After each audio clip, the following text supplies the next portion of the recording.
Arratsaldeon, ongi etorriak eta eskerrik asko etortzeagatik.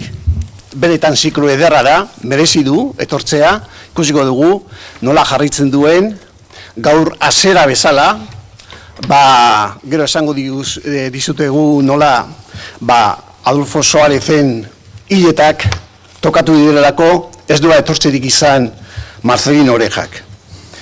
Baina hori gerotxago esango dugu. Foro Larramendi urtero ziklo berri bat ematen du eta urtengoa etikaren mugetan jarri dugu. Como decía, empezamos este ciclo de conferencias del Foro Larramendi, de los jesuitas de la calle Andía, y este año nos ha llevado a formular nuestra propuesta a la sociedad donostiarra o guipuzcoana como debates en la frontera ética. La perspectiva que hemos adoptado ha sido efectivamente la de frontera, esa palabra que le gusta mucho a nuestro general Adolfo Nicolás. Frontera, es decir, los encuentros o separaciones continuas que va creando el mundo actual mientras se va fracturando o cambiando de perspectivas políticas, económicas, ecológicas, biomédicas, filosóficas, científicas, tecnológicas. Hay toda una renovación continua de estructuras, de perspectivas, y ahí es donde, al echar un vistazo a todos estos campos, nos encontramos que algunas perspectivas son positivas, que ahondan nuestro sentido de pertenencia, nuestra responsabilidad común.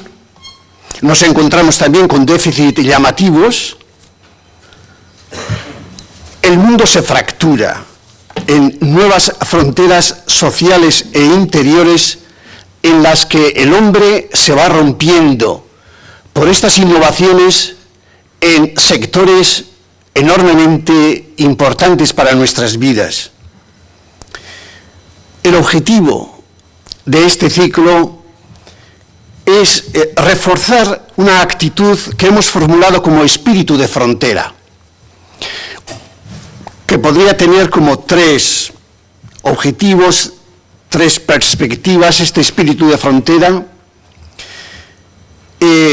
La primera perspectiva sería una actitud de profundidad, de intentar mirar las cosas en estos cambios rápidos en profundidad, no quedarnos en la superficie, mirar debajo qué es lo que está pasando. Dice Adolfo Nicolás, cuando uno se siente abrumado con tan vertiginosa posibilidad de elección y valores, creencias, visiones de la vida, es fácil caer en la superficialidad cómoda del relativismo, de la mera tolerancia de los demás, de sus creencias, en lugar de dedicarse al arduo trabajo de formar comunidades de diálogo, para profundizar juntos, para encontrar juntos eso nuevo que va surgiendo e irlo integrando juntos en la nueva cultura, visión de la vida de cada uno de nosotros. La segunda actitud del espíritu de frontera sería la de la creatividad. Es imprescindible una audaz, imaginativa y libre creatividad para poder responder a todas estas nuevas encrucijadas que van surgiendo desde estas nuevas perspectivas en sectores que nos atañen tan de cerca.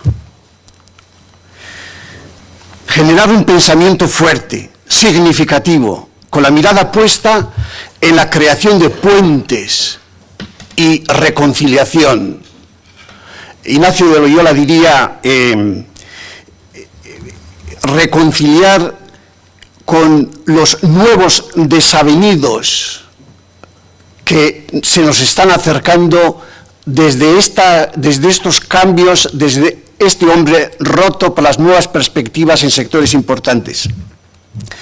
Y la tercera actitud del espíritu de frontera sería fomentar la huida del fundamentalismo, de las ideologías, del pensamiento único. del fanatismo, la percepción limitada y poco profunda de la realidad hace casi imposible sentir compasión por los sufrimientos de los demás. Bien, pues con este panorama, con esta visión, para reflexionar en estas nuevas fronteras, tenemos la suerte de contar con un magnífico plantel de investigadores de estas fronteras, pensadores que conocen a fondo las realidades fronterizas en las que nos movemos y que han tenido la altura de miras intelectual y moral como para proponer nuevas actitudes éticas ante este nuevo mundo cambiante. Voy a nombrar, para encontrarnos con todos ellos ha sido esencial la amistad nuestra con el presidente de la Academia de Ciencias Morales y Políticas, don Marcelino Oreja. Pero contamos desde este puente que nos ha lanzado él, un conjunto que son Santiago Pechen, Juanjo Álvarez, Ramón Tamames, Diego Gracia, Adela Cortina, Xavier Echeverría, Jesús Conil, Antonio Fernández Rañada. Bien, ya hemos dicho que ha excusado su asistencia el presidente de la Real Academia de Ciencias Morales y Políticas, porque en este mismo momento se está celebrando el funeral en Madrid por Adolfo Suárez. Bueno, pues todos los debates, exceptuado este primer debate, como inauguración, nos han acogido en la Universidad de Deusto. Le queríamos dar cierta solemnidad porque creemos que realmente es un debate interesante, importante. Aquí en la Universidad de Deusto le agradecemos al vicerrector José Javier Pardo que nos ha acogido, y los promotores o los coordinadores agradecemos al Departamento de Empleo y Políticas Sociales del Gobierno Vasco, a la Fundación Kutxa y a varios donantes anónimos que han colaborado para que estos debates se pudieran celebrar. Pues con este comienzo, con esta pequeña introducción, doy la palabra a José Mari Urquía, que es el que va a presentar el debate de esta tarde y los ponentes de esta tarde. Eskerrik asko eta benetan eskertzen dut Jose Mari Etxeberria bere hitzak eta berak egin duen aurkezpena, eta era berean eskertu nahi dut hemen maikideak eta maikide gainetik adiskideak, bai Santiago Pechen, baita ere Juanjo Álvarez Rubio. Quería agradecer las palabras de José Mari Etxeberria perfectamente en esta introducción al ciclo que hoy inauguramos solemnemente aquí en la Universidad de Deusto Donostia, y quería agradecer especialmente, ahora diré unas palabras de presentación de los que nos acompañan en nuestra mesa, los catedráticos Santiago Pechen y Juan José Álvarez Rubio, catedráticos pero sobre todo amigos entrañables. Del rosario de agradecimientos que ha expresado el José Mari Etxeberria, todos ellos perfectamente merecidos, yo quiero añadir también a Asier Arambarri, que también desde su lugar nos ha ayudado y nos ha orientado en algunos de los aspectos.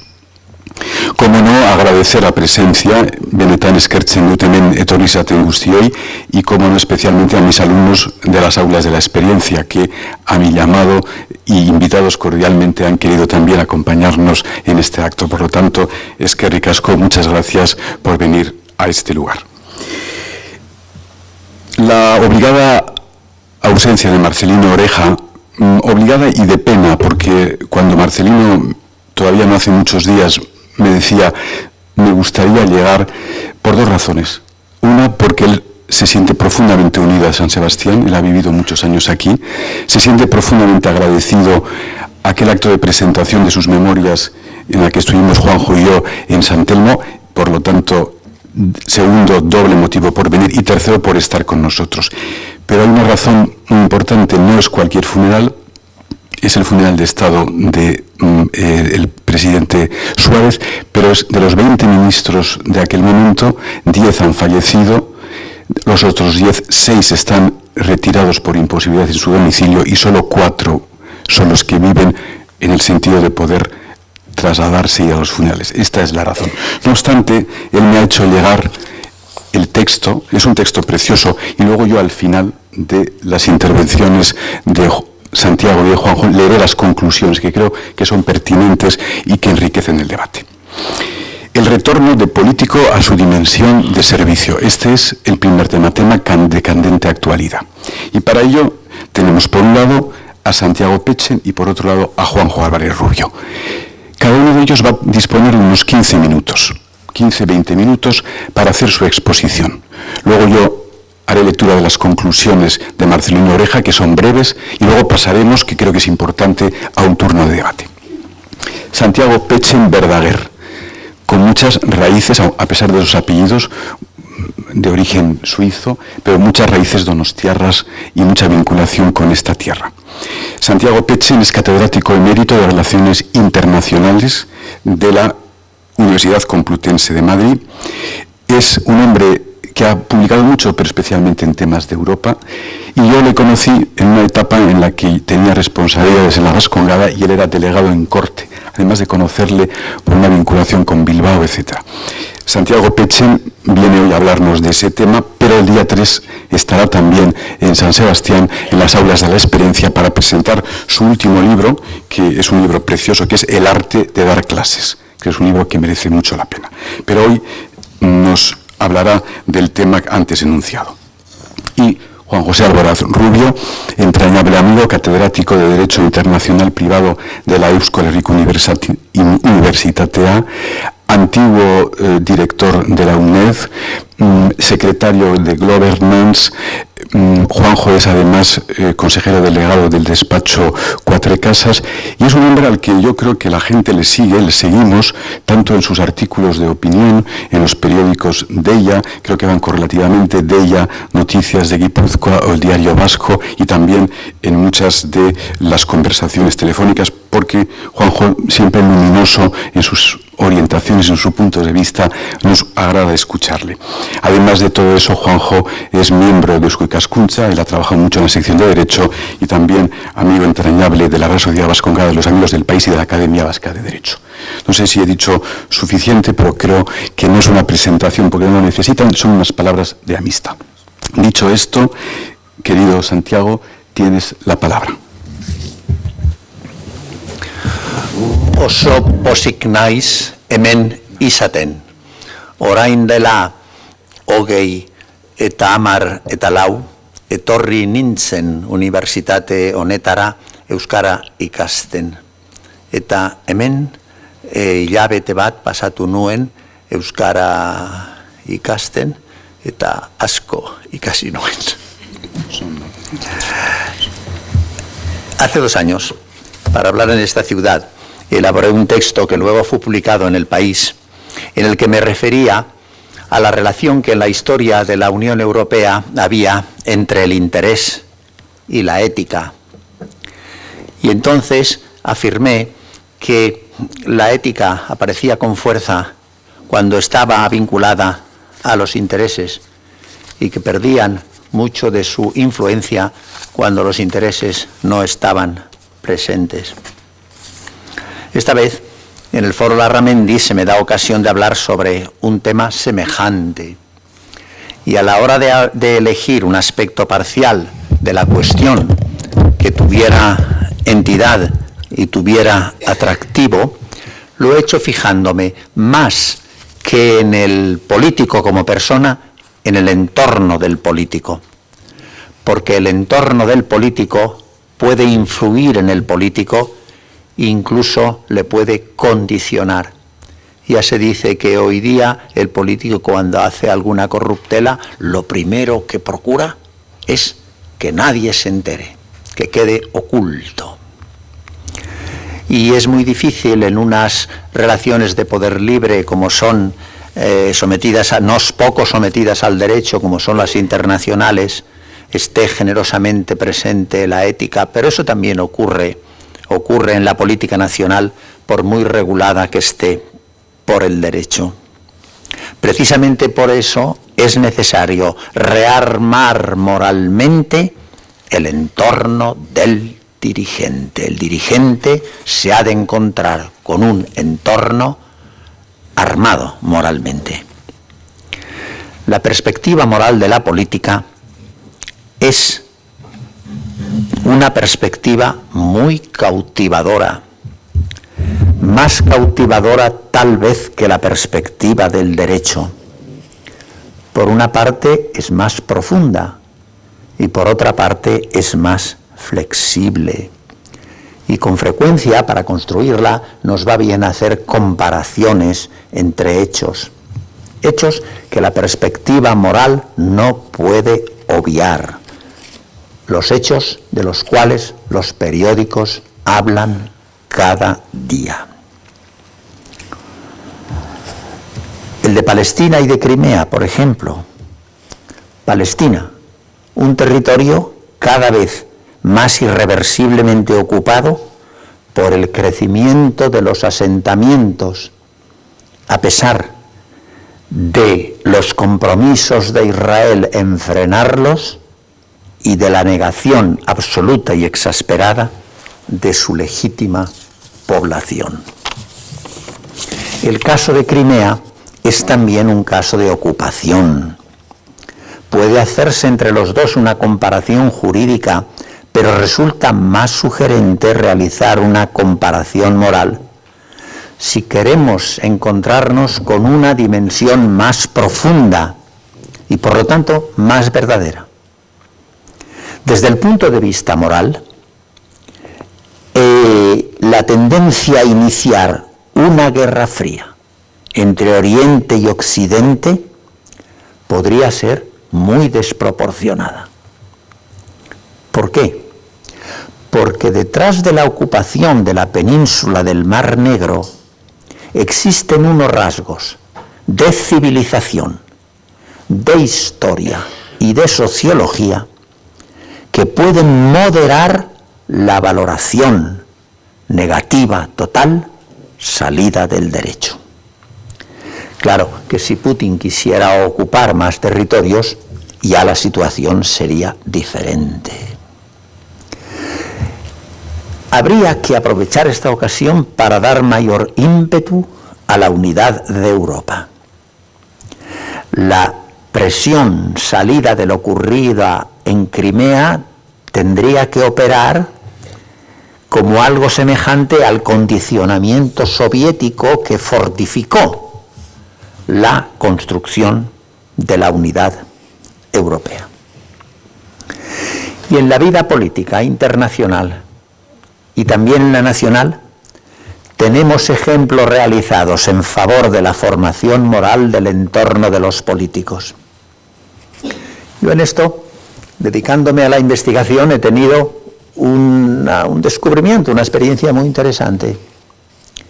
Cuando he examinado documentos de las organizaciones internacionales, como lo hice, por ejemplo, en Praga, examinando los documentos de la Organización para la Seguridad y Cooperación en Europa, la OSCE, en la cual la Santa Sede es miembro de pleno derecho, cuando en los documentos me encontraba un párrafo espiritual o moral, veía que entre los autores del documento estaba el representante de la Santa Sede, estaba un nuncio, y ese texto era normalmente aprobado por todos, nadie se oponía a ellos, a todo el mundo le gustaba que estuviera ese texto. En cambio, si el nuncio no estaba presente, ese párrafo no salía en el documento y se perdía con ello un valioso resorte que añadir al objetivo total del documento, que era el resorte moral. Voy a mencionar un aspecto para mí extraordinario, maravilloso, de rearme moral del entorno producido después de la Segunda Guerra Mundial. Hubo un pastor protestante, Frank Buchmann, que consiguió reunir después de la guerra durante más de 3 años, en sesiones de fines de semana, de 3 o 4 días, de semanas, de quincenas, a numerosas personalidades influyentes de Alemania y de Francia, los dos países elegidos. Y para ello, para realizar estas múltiples reuniones, eligió un gran hotel que está situado en Co, en Suiza, en lo alto del grado Lehmann, frente a la gran fachada de los Alpes.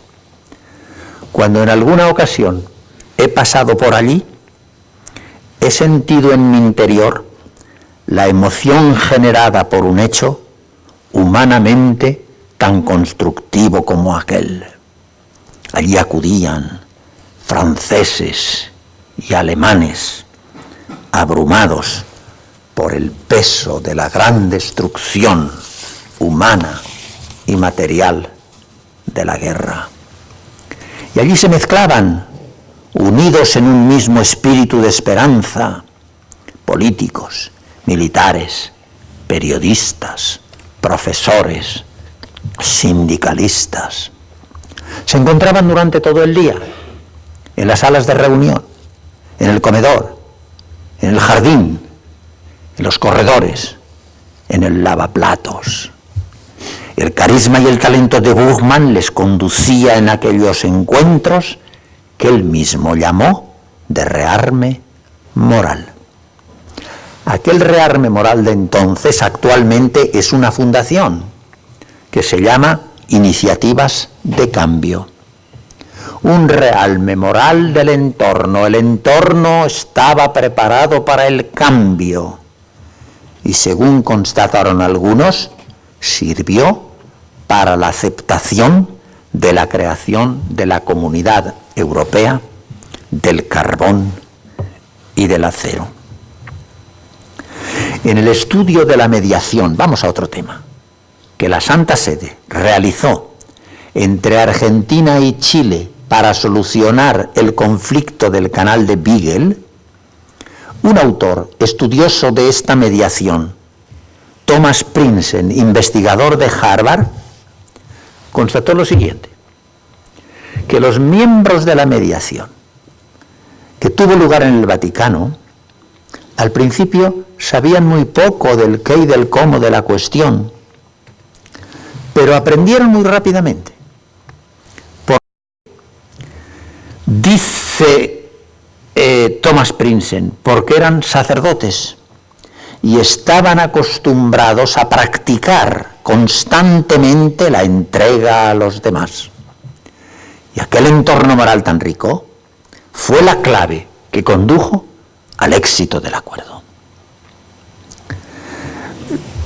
Sin separarse del laudo arbitral que decía que las islas eran chilenas, se consiguió que Chile renunciara a las aguas internacionales a partir de los límites de aquellas islas, con lo cual Argentina podía pasar libremente a la Antártida. Esas aguas, para todos, son aguas chilenas, para Argentina son aguas internacionales. Pueden pasar, pueden buscar petróleo, pueden buscar gas. Y ahí vemos cómo una actitud moral de entrega solucionó una cuestión que, de no ser así, hubiera terminado en una guerra. Vayamos ahora a lo nacional. Existe un documento que puede servir de base para ello. Es la Declaración de las Universidades de Jesuitas, Deusto, Comillas, Esade, etc. Un texto excelente, llamado por la regeneración democrática de la vida pública de España. Una declaración muy valiosa por su hondura y por su comedimiento. Y sucede algunas propuestas concretas. Me voy a referir a dos. Una que se refiere a la administración pública y otra que se refiere a la ordenación territorial. Esto de la ordenación territorial recuerda aquella frase de San Ignacio que insiste en tener un amor universal que abrace a todas partes en el Señor nuestro, aunque entre sí sean contrarias.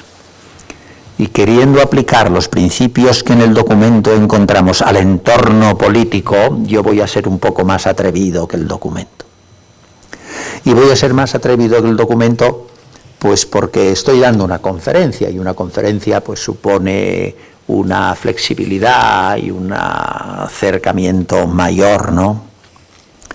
Si cuando salió el libro de José Abad, que fue alumno mío en la universidad, La soledad del rey, del que se hicieron bastantes ediciones, en el que se cuentan con pormenores algunos descuidos en la conducta del monarca, si su entorno hubiera tenido una preocupación moral más alta, se habría adelantado el freno que las circunstancias pusieron posteriormente, cuando ya el descrédito de la institución se había extendido.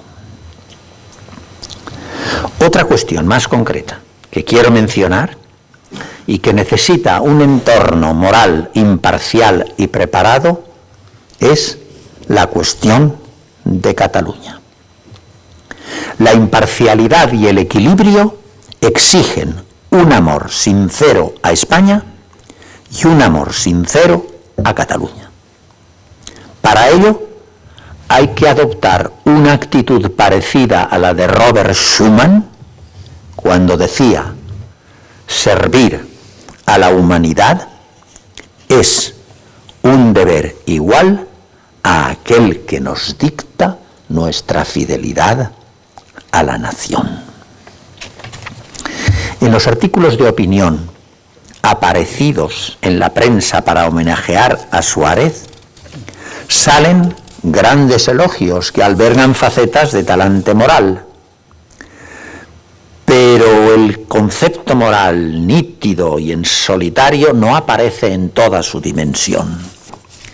Un concepto que hubiera llevado a dar más relieve a la honradez personal de Suárez en el campo de lo económico, que tuvo que hipotecar su nueva vivienda de Ávila y que luego, para atender a la enfermedad de su mujer y a la enfermedad de su primogénita, y que luego el banco le incautó el edificio porque no lo podía pagar, no podía pagar la hipoteca. Esto en Ávila todo el mundo lo sabe y por eso es fervorosamente recordado.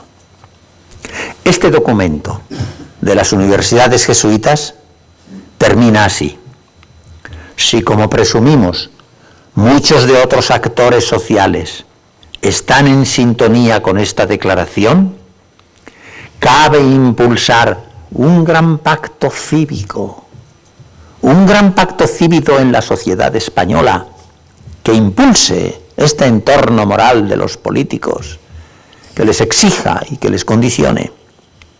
Desconozco si ese deseo ha tenido algún fruto, pero creo que hay que apostar por esa aspiración. De crecer el círculo aparecerían nuevas modalidades, nuevas facetas que serían complementarias. El amor a lo moral debe estar por encima de otros amores, amores políticos, amores económicos, amores patrióticos, y desde su altura iluminarlos y orientarlos para el político, unas veces desde la enseñanza persuasiva y otras incluso desde la exigencia coactiva.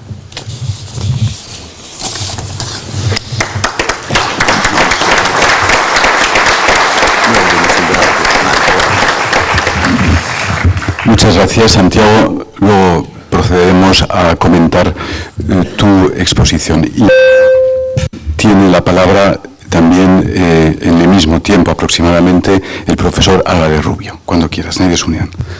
Eskerrik asko, Jose Mari.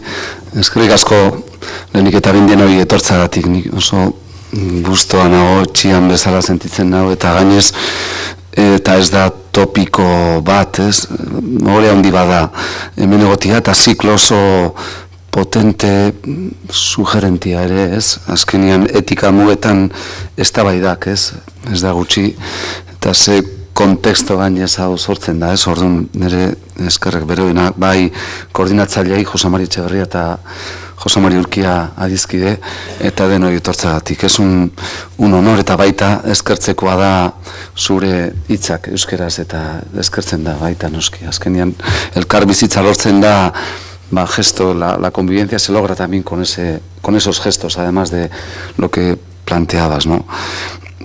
Yo voy a intentar en 15 minutos instalar un campamento base, porque para tocar cima en un debate tan potente como este hace falta un pozo de destilación, no de esta sesión, yo creo que de todo el ciclo, para intentar comprobar que no es pseudo movimiento para volver al mismo sitio, que es uno de los primeros problemas que se plantean dentro del ámbito de la política, ¿no? Cabría recordar precisamente a Tomás Moro, que en el 2000 fue elevado por Juan Pablo II a la condición de patrono de los políticos, ¿no? Su ejemplo en muchos aspectos sería analizar por su altruismo, por su coherencia que le llevó a la muerte, ¿no? En relación a todo ello, pero no quiero hablar desde ese terreno, sino desde un ámbito mucho más social, ¿no? Para intentar acabar comentando las difíciles relaciones entre la ética y la política y converger en lo que yo he intentado resumir en 3 crisis, 3 efectos de esa crisis y 3 soluciones. No sería muy presuntuoso pretender concluir de esa manera, pero al menos para ubicar en ese terreno, ¿no? Y en primer lugar el contexto, ¿no? Porque plantear la necesidad, el interés, el deseo, la vocación del retorno de lo político y del político a su dimensión de servicio tiene un calado de pedagogía social que resulta muy complicado de que cale hoy día, ¿no? Vivimos en un contexto que ya es conocido por todos de desafección hacia la política, en un contexto en el que es mucho más fácil, siguiendo al bueno de Stefan Hessel, que con 93 años ha sido capaz de, con su Indignez-vous, indignaos, abanderar la energía de lo negativo, que es casi lo que hoy día despierta la política, ¿no? Despierta el morbo, despierta esa preocupación ciudadana y no los otros aspectos que yo creo que han de todavía hoy subrayarse en relación a la política, ¿no? Porque la política no debe de ser un problema en sí mismo, debe de ser instrumento al servicio de la solución de los problemas de los ciudadanos, y lamentablemente se ha instalado por muchas razones, en muchas ocasiones injustas, ese paradigma de lo negativo vinculado a la política. En primer lugar, por hacer una división, en mi opinión, inexistente entre la clase política y la sociedad civil, ¿no? Quien se dedica a la política no deja de ser sociedad civil, y quien está en la sociedad civil participa en la política. Vivimos en la sociedad de la irresponsabilidad, donde siempre necesitamos encontrar un chivo expiatorio al que y contra el que dirigir, como un pim pam pum de feria, todo lo negativo, ¿no? Y la política tiene de negativo muchas cosas, como podemos tener muchos de nosotros en nuestros contextos, ¿no? La indignación es un buen analgésico social, libera, te deja con la sensación de que, bueno, has lanzado tu mala energía, pero así no se construye realmente una solución para el sistema. Lo triste es que, particularmente en este país, el político sabe demasiadas veces que es más fácil encontrar mucha gente detrás de tu pancarta si abanderas esa energía negativa, si abanderas una protesta, a que si haces una tarea de mucho menos glamour político, pero mucho más importante, que es construir poco a poco y construir desde la humildad, construir desde la lealtad al servicio público. Y yo creo que hay muchísima más gente en la política que responde a este segundo parámetro que a la primera. Lo que ocurre es que lo que vende es esa energía negativa, lo que vende es ese morbo, lo que vende es el titular. Y yo creo que realmente es cierto, y yo hace poco, empleando un término conocido, me preguntaba si estamos en una democracia o en una cleptocracia, ¿no? Porque es verdad que hay escándalos de corrupción que generan malestar, que generan indignación. Demasiadas veces, y eso está cambiando, hemos vuelto a la expresión de patente de corso, muy nuestra, Santiago, ¿no? Al final tiene un origen, ¿no?, en el otorgar impunidad a quienes portaban autorización de la res pública, de la cosa pública, para atacar barcos y poblaciones de naciones, ¿no? Ese era el concepto de patente de corso, ¿no? Una especie o una suerte de receptación institucionalizada, ¿no?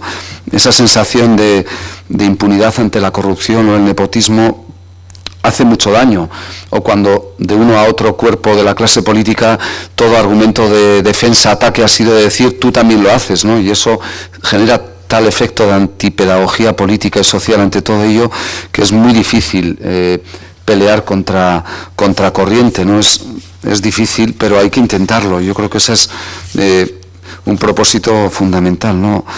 Antonio Machado decía, ¿no? Qué difícil es cuando todo baja, no bajar tú también, ¿no? Pues cuando todo el mundo se monta a la ola de la corrupción o a la ola de lo negativo, qué difícil es intentar ir contracorriente. Bueno, yo creo que particularmente nuestra clase política, la clase política vasca, no se caracteriza por tener un nivel de ética pública y de ética privada diferente de la media de nosotros como ciudadanos, y por lo tanto demonizarles a partir de ese planteamiento es al final crear una sociedad menos justa y menos democrática, ¿no? Y creo que hay que ensalzar ese papel, ¿no?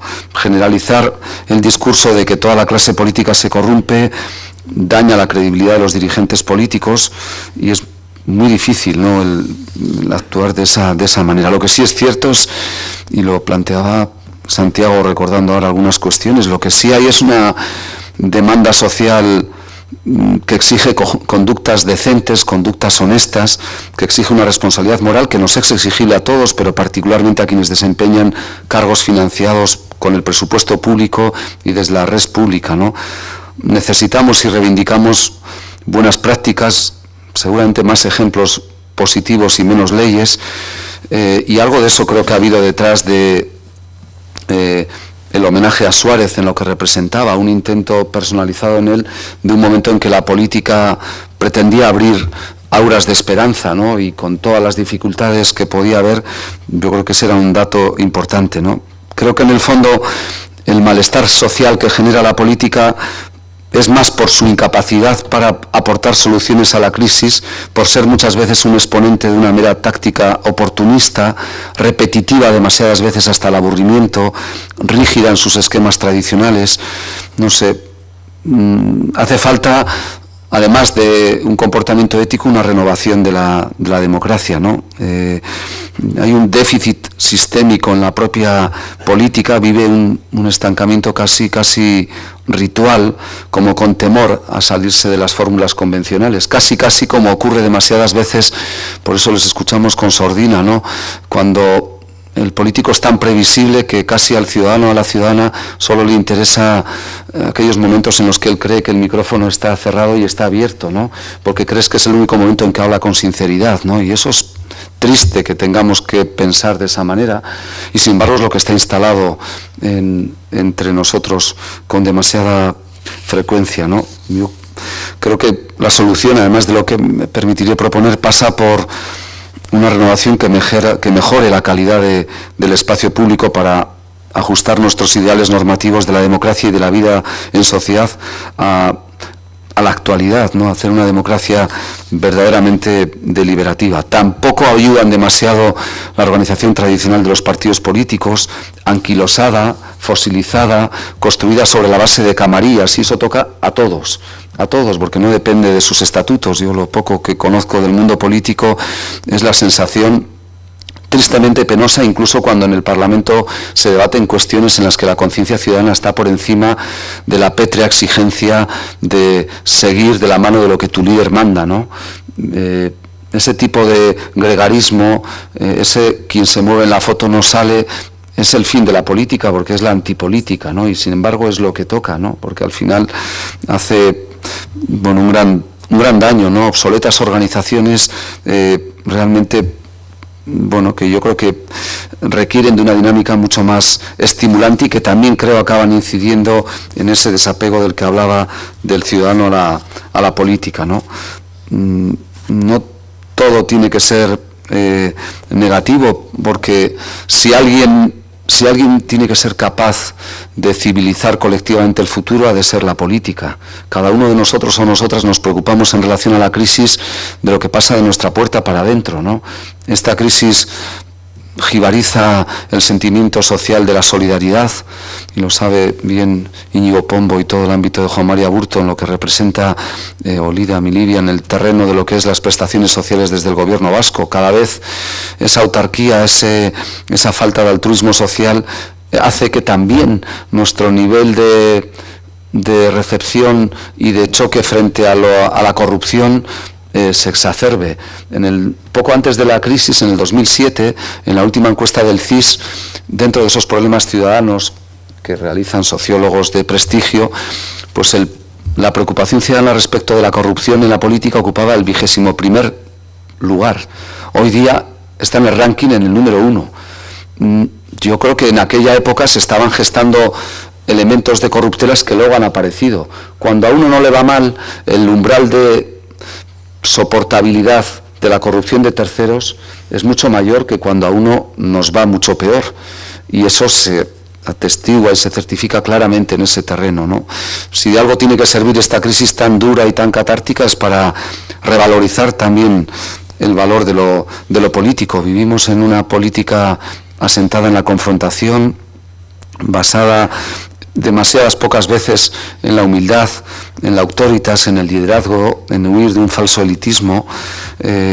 Yo creo que eso es fundamental. Descender de la cultura fijada en el presente al futuro exige mirar a la política, ¿no? Y ahora, y voy para terminar con dos aspectos, ¿no?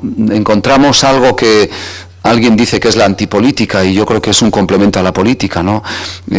Vivimos sacrificando la democracia deliberativa en el altar de la democracia directa, ¿no? Los ciudadanos tenemos que ser capaces de dirigir, dirimir, resolver y ejecutar. Y a mí me parece que eso es ingobernable en una sociedad, y que además muchos políticos lo emplean como un argumento de irresponsabilidad.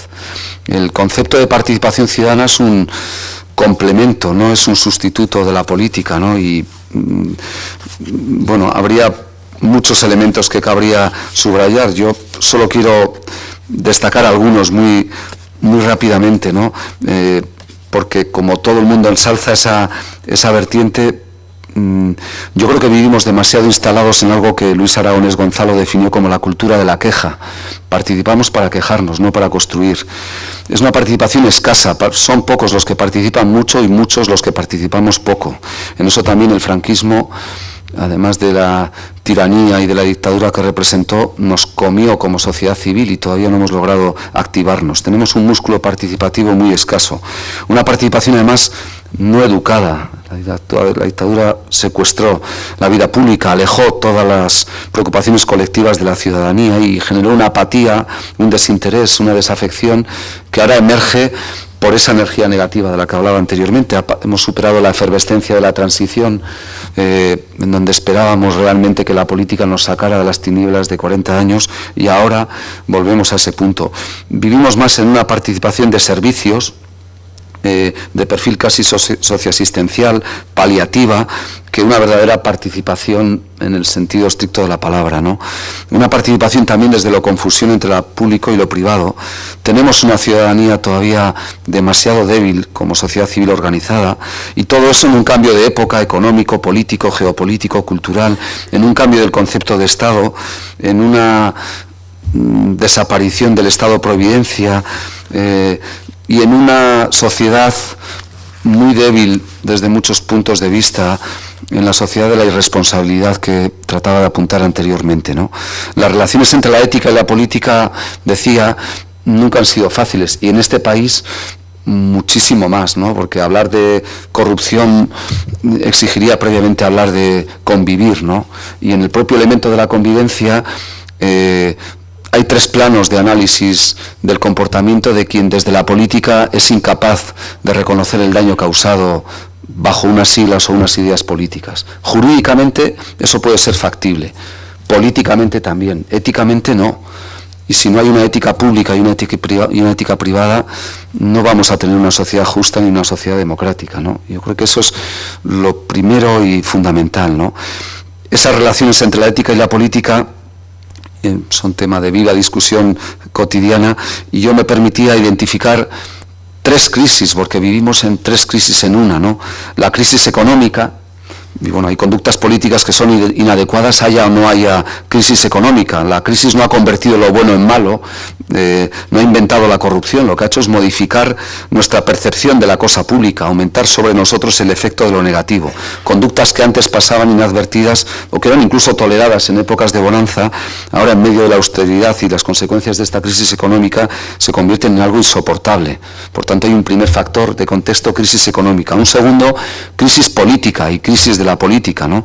Las instituciones políticas viven un desgaste que se produce por el desfase entre las crecientes demandas ciudadanas y un estilo todavía jerárquico de la política. Hay muy poca horizontalidad en la política, ¿no? Y creo que con esa falta de renovación de la política no es posible llegar a la complejidad de los temas, ¿no? Y hay, en tercer lugar, además de la crisis económica y de la crisis política, una crisis ideológica. Es verdad que hace ya tiempo que se habla del final de las ideologías. Hay interpretaciones, yo creo, muy interesadas que subrayan ese agotamiento que yo no comparto. Eres un cementerio de partidos políticos donde cada vez más van partidos políticos, pero creo que es precisamente lo contrario, es el momento de reivindicar la ideología. Lo que ocurre es que los agentes políticos no tienen que instrumentalizarlas, tienen que realzarlas, ¿no? La sociedad no ha disuelto absolutamente sus diferencias, al contrario, yo creo que esa es una evidencia. Pero si hay estas tres crisis, hay tres efectos de estas crisis. Hay una personalización de la política. El ejemplo Suárez, que nos citaba Javier, Santiago Petzen, es muy claro, ¿no? Yo creo que al atenuarse ese perfil ideológico, cada vez se ha puesto más en escena las propiedades personales de quienes hacen la política. Cada vez nos preocupa más el comportamiento personal del político más que las siglas que representa. Y cada vez el votante vamos a pensar más en eso que incluso en ese factor de las siglas. Yo creo que hay propiedades personales, la ejemplaridad, la honestidad, la competencia, la coherencia, la confianza, que suscitan mucho más que las franquicias políticas o un enorme crédito o un profundo descrédito. Esa personalización de la política ha llegado para quedarse más allá de la crisis económica, política e ideológica. Un segundo efecto, la importancia de los procedimientos. Creo que los ciudadanos cada vez estamos más atentos a cómo se toman las decisiones que a qué decisiones en concreto se toman. Es una consecuencia inevitable, yo creo, que de lo anterior. Valoramos más los procedimientos que los resultados. El debate, de hecho, aquí, pero no solo aquí, en Euskadi y en San Sebastián, también aquí, se viene centrando últimamente más acerca del cómo se toman las decisiones políticas que transparencia, información, participación, rendición de cuentas, control ciudadano, más que al concreto resultado de lo que se persigue. Y en tercer lugar, un tercer efecto, yo creo que es la necesidad de acuerdos, ¿no? Los ciudadanos cada vez valoramos más que los políticos realmente dejen de pegarse y lleguen a acuerdos, ¿no? Una oposición cada vez más pétrea, más dura, más insolentemente política para desnudar al poder, es cada vez menos tolerada en cualquier contexto del poder. Y en cambio la voluntad de acuerdos, el aceptar que no te satisface del todo, el estar bienvenido a la frustración, como estamos los ciudadanos cuando salimos a la calle cada día, y sin embargo ser capaces de construir dejándose retales de ideologías y de demasiados corsés, creo que es un tercer efecto, en este caso positivo, de reivindicar la política de los acuerdos, no la política de lo pétreo. En este país demasiadas veces se ha entendido como un valor la firmeza, no moverte de tu ámbito de actuación. Y yo creo que ya está bien de ese valor, porque equivocarse en la firmeza es equivocarse dos veces, ¿no? Y creo que hace falta llevarlo allá. Y tres soluciones. Pretendía hablar de tres crisis, tres efectos y tres soluciones, ¿no? La primera, la conciencia privada de todos y de todas nosotras, no solo del político, ¿no? Pero también del político, porque es verdad que como cualquiera de nosotros en nuestras pequeñas trampas vitales estamos más preocupados del qué dirán que de nuestra conciencia, y creo que eso no es moralina de libros de autoayuda, es fundamental que la política se rearme con conciencia moral, que respetemos el juicio que internamente asumamos cada uno de nosotros al dedicarnos a todo ello. Yo creo que ese es un primer factor. Una segunda solución, y a la vez un grave defecto, es la judicialización de la política, ¿no? El parámetro de comportamiento del político tiene que ser el Tribunal Supremo o la Audiencia Nacional. Pues es penoso que eso tenga que ser el parámetro de valoración de un político o de una política, ¿no? Es decir, que si el Tribunal Supremo te absuelve, eres una excelente gestora o excelente gestor, que tu parámetro de actuación en la conducta política, en el gobierno de la red pública, sea que no has llegado a cometer una conducta penalmente reprochable. Eso es el fin de la política, ¿no? Y yo creo que ese es un factor a tener en cuenta, porque lo que los tribunales sancionan es lo jurídicamente reprobable, no lo políticamente sancionable en un ámbito o en otro. La competencia política no se puede medir por una sentencia absolutoria o condenatoria, ¿no? Y por último, la gran solución es la ética pública, ¿no? Nuestras legítimas exigencias democráticas desbordan la conciencia privada, por eso tenemos que civilizar colectivamente el futuro, no podemos estar construyéndolo bajo el egoísmo autárquico y nepótico de cada uno de nosotros. Me preocupo de solventar los problemas de mi familia y con eso tiro para adelante, ¿no? Por eso es más necesaria que nunca la política de la cosa pública, ¿no? Y actuar también éticamente dentro de lo irreprochable, ¿no? Yo llamaría ética pública al conjunto de criterios, de prácticas, de instituciones que regulen el espacio que se despliega entre ese hueco delimitado por la conciencia privada y el derecho penal. Tiene que haber una vertiente, un ámbito para lo público. Hay cosas que no son delito y que sin embargo no están bien, que no pueden ser políticamente aceptables. A un representante público se le puede exigir más que a otra persona y lo mismo que a cualquier persona de nosotros, ¿no? Yo creo que ese es un dato clave, ¿no? ¿La ética es una solución política? Bueno, no sé, alguien habla de prepolítica muchas veces para referirse a algo que se da por supuesto, ¿no? Pero hay que rearmarse. La ética sin más tampoco garantiza una buena política. Lo éticamente correcto tampoco equivale a lo políticamente competente, aunque lo segundo requiere lo primero. Yo creo que lo políticamente competente siempre va a requerir lo éticamente correcto, ¿no?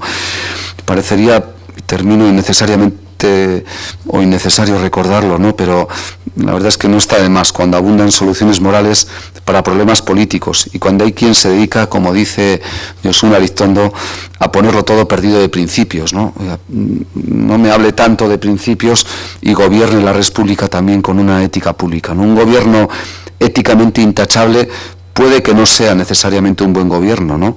Aunque no puede haber un buen gobierno si no se respetan unos mínimos éticos, ¿no? Por eso las comisiones, los códigos éticos tratan de asegurar esos mínimos, ni más ni menos, y me parece muy importante que eso se instale, ¿no? Pero esa conciencia de la ética pública me parece clave para rescatar la confianza de los ciudadanos en el político o en la mujer u hombre que se dedica a la política como persona, ¿no? Y bueno, sobre todo esto creo que seguro vamos a tener ocasión de reflexionar en estos días. Es un campo de trabajo muy dado al populismo, muy dado a la hipocresía, muy dado a que desde la ciudadanía carguemos las tintas.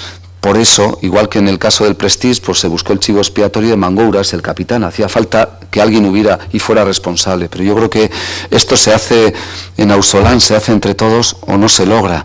Y me parece que es el momento de rearmarnos también de aquellos que cómodamente comprobamos la política, la criticamos, la describimos, la utilizamos en el mejor sentido de la palabra y sin embargo no damos el paso de implicarnos y de mojarnos y además nos permitimos criticar al político que se dedica a todo ello. Creo que hay que lanzar particularmente aquí en Euskadi una lanza en favor de quien decide hoy día, fuera de el prestigio que pudo tener en su momento dedicarse a lo público, hacerlo, llevar adelante, sacrificar su privacidad, sacrificar muchas veces su familia. Creo que merece también nuestro reconocimiento. Sé que esto no vende y que lo que yo pretendía era exponer un poco aceleradamente unos parámetros sobre los cuales construir una nueva ética de lo público que me parece fundamental y que será uno de los aspectos positivos o de pesimismo constructivo que nos quede detrás de esta crisis, ¿no? Hagamos las cosas bien, esto no garantiza solventar y salir del agujero, pero al menos nos permitirá dormir tranquilos, que no es poco para arrancar el día siguiente con más energía. Besterik ez, eskerrik asko.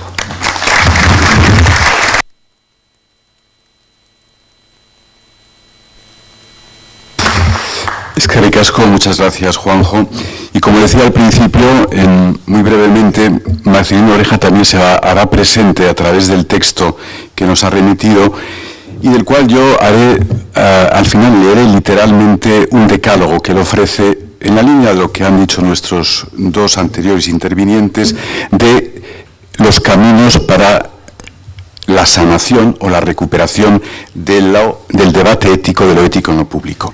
El texto de Marcelino enfoca, por un lado, la situación tanto en Europa como en España y viene a decir que vivimos una crisis global, crisis económica, financiera, política, institucional, social, pero sobre todo insiste en la crisis de los valores personales. Insiste fundamentalmente en valores y persona, frente a la situación de no valores que se están viendo tanto en la política española como en la europea. Echa de menos los valores humanistas de los fundadores de Europa, Adenauer, Schuman, de Gasperi, y ve la situación actual como muy preocupante. Y la misma situación o el mismo análisis hace para España. Pero me llama la atención, sobre todo en el texto de Marcelino, algo muy importante y que creo que va a enfocar este debate, y es: hay que aprender a decir la verdad. Marcelino enfoca el texto diciendo: cada uno de nosotros, y empezando por los políticos, tenemos ya que de una vez aprender a decir la verdad. Y esta verdad tiene que empezar por uno mismo y por llegar a todos los ámbitos de la sociedad y de la política. Y leo literalmente: concluyo con un decálogo que me han inspirado estas ideas sobre la situación actual de la política, que está en crisis, y su resanación posible para devolverle su dimensión de servicio. Un decálogo que, redactado precipitadamente y que necesita mayor reflexión, es el siguiente. Primero, la democracia no puede seguir siendo considerada solo como un marco formal, sino que debe ser cultivada como un contenido material de valores que no permiten cualquier acción, aun cuando formalmente sea resultado de un ejercicio de participación y de votación. Recuerden la carta del cardenal Newman al duque de Norfolk, cuando dice: si tuviera que brindar por la religión, lo haría por el Papa, pero antes por la conciencia. El concepto cultural de que se sirve Newman para encabezar autoridad y subjetividad es la verdad, incluso contra el propio sentir, y por supuesto frente al consenso y los pactos de grupo. Un hombre de conciencia es el que no compra tolerancia, bienestar, éxito, reputación y aprobaciones públicas, renunciando a la verdad. En ello coincide Newman con Tomás Moro, para quien la conciencia no fue nunca voluntad de obstinación unida a heroísmo caprichoso. Para Moro, la obediencia a la verdad debe estar por encima de las instancias sociales y de los gustos personales. Segundo, la articulación de la vida social reclama una organización interna mediante grupos de opinión, minorías de sentido y de acción, que no pueden ser solo los partidos políticos, de modo que el individuo no se encuentre frente al Estado como un grano de arena ante un coloso. En la actualidad son numerosos los movimientos cívicos que desempeñan una activa labor, y recuerdo que en la etapa final del franquismo algunos tuvieron gran actividad, en las cuales destacaré el Grupo Tácito, que publicó más de 100 artículos semanales en los diarios de la editorial católica, también cuadernos para el diálogo en torno a la figura de Joaquín Ruiz Jiménez. Actualmente también proliferan numerosos grupos en torno a revistas y editoriales que con periodicidad frecuente proyectan sus opiniones sobre los temas que más preocupan a la sociedad: la reforma de la Constitución, el proyecto europeo, las tensiones separatistas, el régimen económico, el laicismo, la revisión de las relaciones Iglesia-Estado, el modelo autonómico. Tercero, el Gobierno debe otorgar primacía a los proyectos y valores del Estado, que representa a todos los ciudadanos, frente a los proyectos y valores del propio partido. No estaría fácil, pero deben intentarlo. Cuarto, un Estado y un Gobierno deben proponer y cultivar valores fundamentales como condición para poder defender derechos fundamentales. Cuando no se proponen ni cultivan estos valores, ni se cumplen los deberes fundamentales, no se tiene capacidad para defender los derechos fundamentales.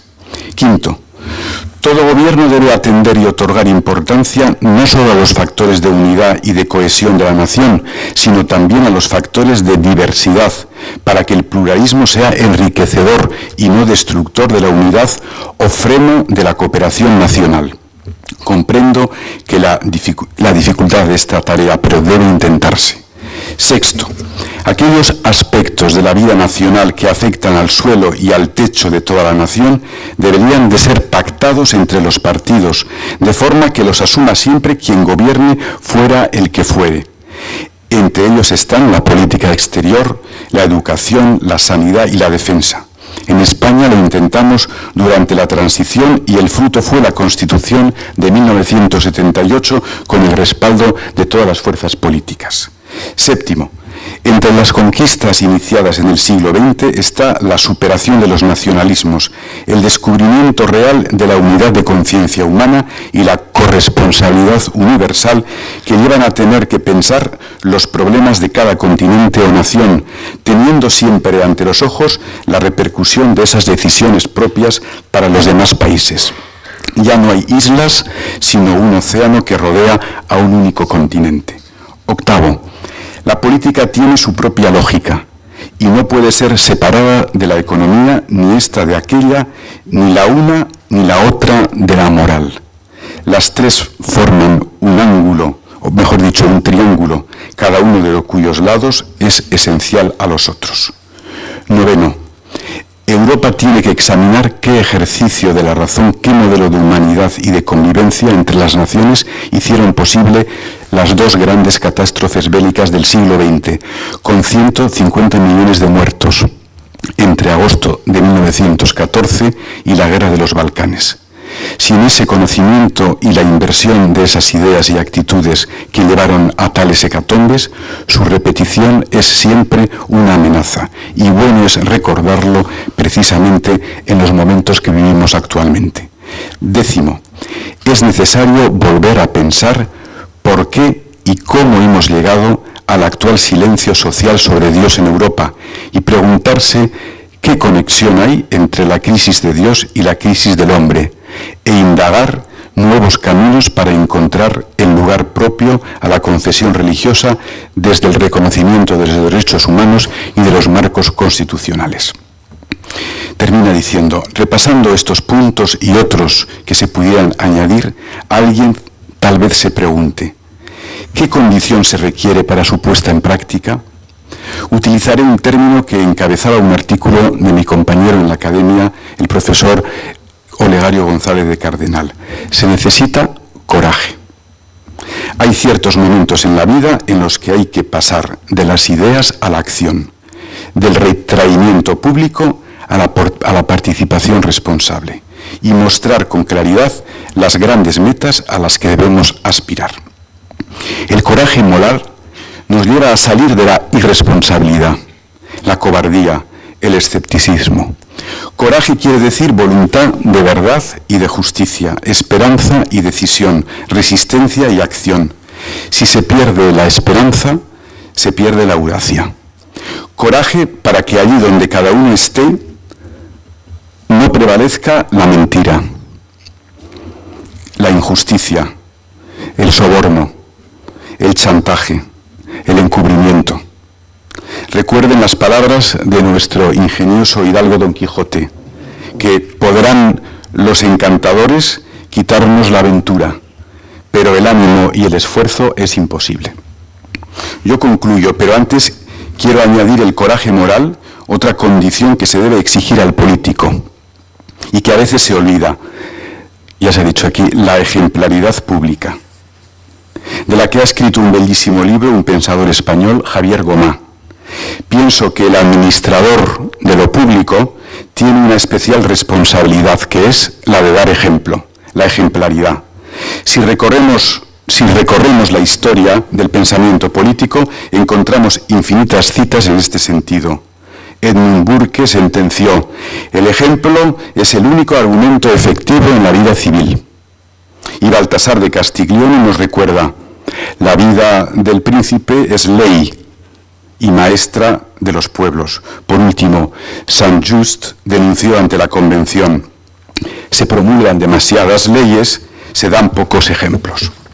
Hay momentos en los que pierden su vigor las leyes.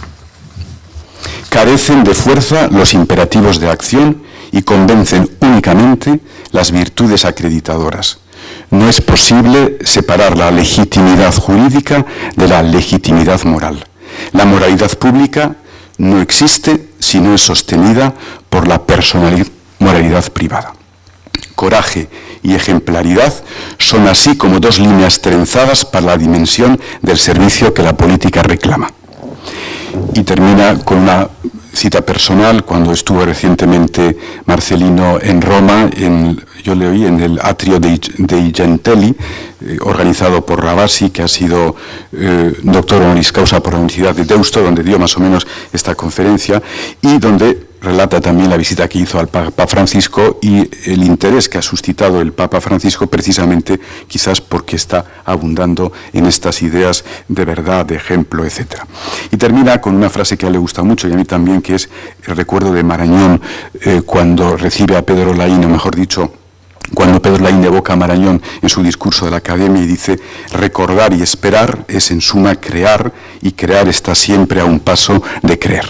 Bueno, hasta aquí la aportación, que creo que muy preciosa, de Marcelino Oreja. Eskerrik asko para él.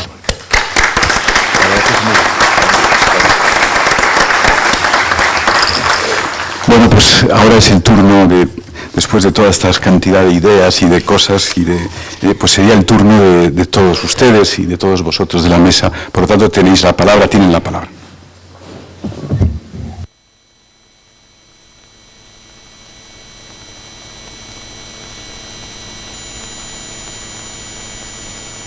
Nadie se va a animar a abrir un poco el debate con algunas. Yo creo que se han dicho muchas cosas en estas intervenciones, ¿no? Cada una desde un ángulo.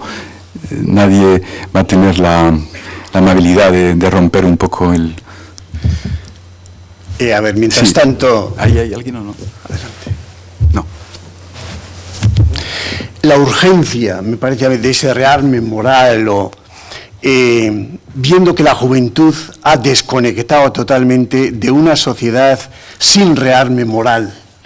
Es un momento realmente dramático, me parece a mí, que las instituciones mismas se encuentran de alguna forma sin un contexto en el que poder educar, poder transmitir valores, porque hay una sospecha de trampa, de no encuentro, de ambición, donde los valores faltan, en esa sociedad a la que se les invita a participar, y urge, creo yo, el hacer puentes, el encontrarnos, las instituciones mismas, para poder transmitir entre esta desavenencia total que existe entre una juventud que no sabe exactamente a dónde va, o sí sabe, cuando surgen todas estas preguntas desde una realidad realmente penosa,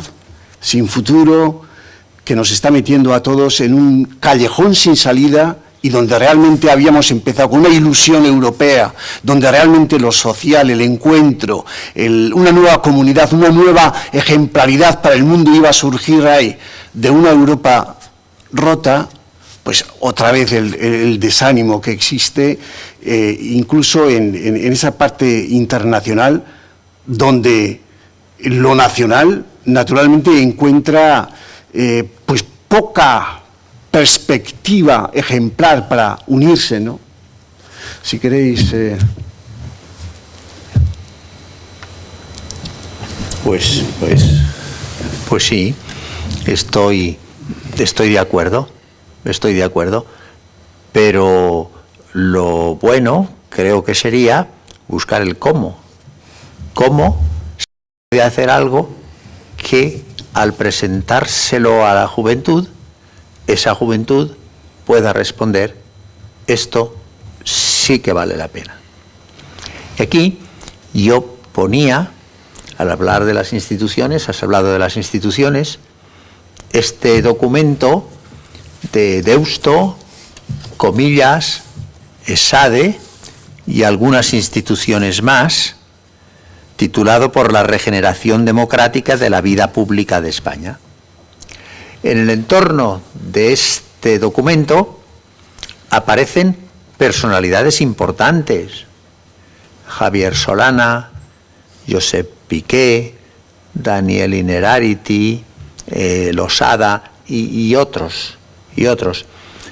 Pero este documento tal vez tendría que ampliarse un poco e ir a cuestiones más concretas, porque si se queda en el terreno de lo abstracto, en el terreno de lo general, pues no moviliza. ¿Cómo conseguir esto? ¿Cómo hacerlo? Pues yo he puesto aquí como modelo lo que hizo Buchmann del rearme moral después de la Segunda Guerra Mundial. Es cierto que una Segunda Guerra Mundial dejó tan abatidos a la gente que sí que tuvieron facilidad de ir allí.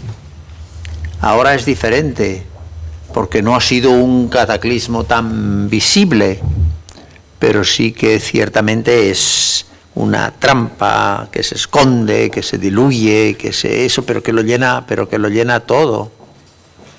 No sé si a vosotros os parecería hacer algo semejante a lo de Buchmann, donde acudieran personalidades que fueran allí y hablando unos con otros, poder decir, vamos a regenerar un poco esto de forma que tenga un atractivo para la entrega a aquellos que sinceramente quieran entregarse. No sé qué os parece a vosotros, una cosa así.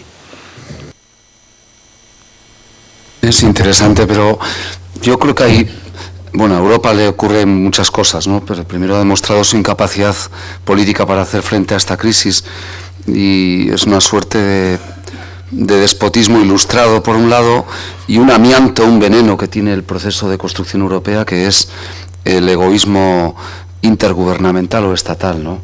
Me hubiera encantado que estuviera Marcelino Oreja aquí, porque yo creo que mezclar la ideología sobre la distribución territorial con la ética es un terreno movedizo. Yo puedo defender con los mismos valores éticos que quien defiende la sacrosanta unidad de la nación española otro planteamiento. Me da la sensación de que demasiadas veces se eleva al altar de la dimensión ética un planteamiento político que no tiene por qué ser insolidario. En todos los campos, porque pisando un terreno, yo soy católico, a mí me pareció absolutamente desafortunada, hablando de la guerra de los Balcanes, que él cita también, el reconocimiento precipitado, anticipado e interesado del Vaticano y de Alemania de Croacia. Eso motivó el inicio de las hostilidades. Y a nadie se nos oculta que había un interés desde el punto de vista religioso, porque había una confrontación étnica, había una confrontación religiosa y había unos intereses geopolíticos. De la misma manera que cuando el hombre de Iglesia habla de la política, se coloca al ras de la política. Y lo que no cabe es admitir una crítica desde la ética cristiana a quien critica al hombre de Iglesia que entra en el terreno de la política. Creo que eso también es la ética de lo público, atender a esa circunstancia y tenerlo muy, muy presente, ¿no? Pero cuando en esos terrenos de lo estrictamente político se defiende una determinada opción, por ejemplo, de distribución del poder territorial, como si el orden natural de las cosas respondiera a ese planteamiento y, por lo tanto, elevando al otro lado de lo éticamente correcto a quienes defienden otro planteamiento, creo que se está utilizando incorrectamente el principio ético del que hoy estamos hablando. Pero, y por último, yo coincido plenamente, pero yo tengo 4 hijos, el mayor de 21 y la pequeña de 15, y soy profesor universitario. Yo creo que tenemos una juventud con muchos más valores trabajados de los que teníamos nosotros cuando éramos jóvenes. De la misma manera que Europa se va a construir con esa generación de jóvenes que sean capaces de entender que debemos de ser menos egoístas, menos mirarnos al ombligo, quitarnos las anteojeras y atender ahí. Coincido plenamente contigo, José María, en esa faceta, pero mi canto a la esperanza del futuro radica precisamente en unos jóvenes a los que no podemos dejar sin esperanza en ese futuro, pero que tienen una base de valores muy superior a la que teníamos nosotros en esa edad. Yo lo creo sinceramente así, ¿no? Sí, apuntando un poco la comentario, sin embargo, vosotros no pensáis que en realidad nuestros jóvenes viven un poco, no sé, una desafección a la política y a muchas cosas, porque ¿no creéis que falta un poco que ellos captan ese divorcio entre lo que se dice y lo que se hace? Es decir, yo creo que mucha gente ya está muy harta de ese bla, bla, bla, de cuando están hablando y cuando se dan cuenta que sus conductas no obedecen a nada a la realidad. Es decir, por eso creo yo que esta indicación de que realmente la resanación vendrá cuando cada uno en sus ámbitos, desde lo más privado a lo más público, no transige pues lo que ha enunciado aquí, con la mentira, con la falsedad, con la hipocresía. Es que, ¿dónde está el límite entonces? Entonces yo lo que creo es que desde lo que yo veo muchos jóvenes, lo veo en la universidad, que entran vírgenes, por así decirlo, y ya van viendo cosas que les sorprende, pues van viendo detalles de que esto pues no es así, a mí me han dicho. Entonces yo entiendo que la cultura, es decir, lo que ellos ven, es como si ven en casa un comportamiento corrupto. ¿Ellos qué van a aprender? Lo que están viendo en la realidad. Entonces, a mí me parece que si no va a volver a existir un divorcio entre los grandes pensamientos y lo que luego en realidad esos jóvenes están viendo el día a día. Y al final, ¿qué ocurre? Bueno, pues no creen. Bueno, vamos a ir terminando poco a poco. ¿Alguna reacción, Juanjo? Yo solo concluiría, bueno, primero agradeciendo las intervenciones, porque es la manera de hacer feedback entre unos y otros. Yo coincido como padre de 4 hijos en que el punto de base es la familia. Lo decía no hace mucho, coincidí en un coloquio con el célebre juez Calatayud, ¿no?, que decía que cuando se habla del fin reeducador o resocializador, decía, no, es que el problema es que una pena, un trabajo para la comunidad, no puede reeducar si previamente no se ha educado, ¿no? Y hacía ver que realmente falta esa base. Lo segundo es que me alegra, por supuesto, a Denis y a ti como perteneciente a una generación joven, ¿no? La política no necesita ser un parque de atracciones para atraer a los jóvenes. La política puede ser que se entienda. Yo lo que trato de explicar cuando en casa hablamos de política, y sobre todo el mayor me dice, vaya, y está, muy bien, pero no te dediques a la política, ¿no? Como eso fuese llevar a estigmatizarte, ¿no? Y yo trato de explicarles, pues no, este país que es tan políticamente endiablado que hasta por cómo vistes, qué periódico llevas, dónde desayunas, con quién estás, ya estás etiquetado políticamente. Nos tenemos que quitar esos corsés tan absurdos, ¿no? Y en eso sí que nos cuesta, y eso sí que vosotros debéis de ayudarnos muchísimo, porque pertenecemos a una generación en la que tú de quién eres es el calificativo que te ponen, ¿no? Y parece que si te sales de ese círculo ya no eres políticamente ni siquiera correcto, y me parece tan reduccionista ese planteamiento, ¿no? Que es triste, pero realmente así. Entonces, acabar con eso también forma parte de la ética de lo público. Yo creo que es fundamental lograr puntos de coincidencia desde absurdas trincheras ideológicas desde las que es mucho más cómodo hacer política y vivir. Vives mucho más fácil desde tener al enemigo enfrente, porque te reafirma mucho más fácil que si te acercas y empiezas a buscar un punto de encuentro. En eso tenemos un recorrido democrático por hacer tremendo, ¿no? Y la democracia imperfecta en la que vivimos es una en la que la lealtad a la democracia solo la vamos a tener cuando creamos que la estamos perdiendo. Y eso, como Europa, que hay gente que llega como la primavera ahora o como el cambio de hora casi por inercia, hay que trabajárselo en el día a día, ¿no? Yo creo que hay que rearmarse de esa manera, ¿no?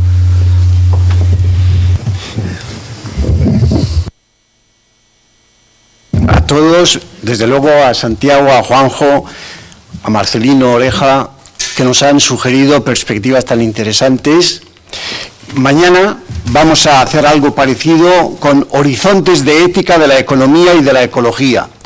Mañana a las 7:30 en la Sala Cucha, y ya de aquí en adelante todas las demás conferencias, debates van a ser en la Sala Cucha, y oportunamente tenemos los días y los debates concretos. Muchas gracias, buenas noches a todos.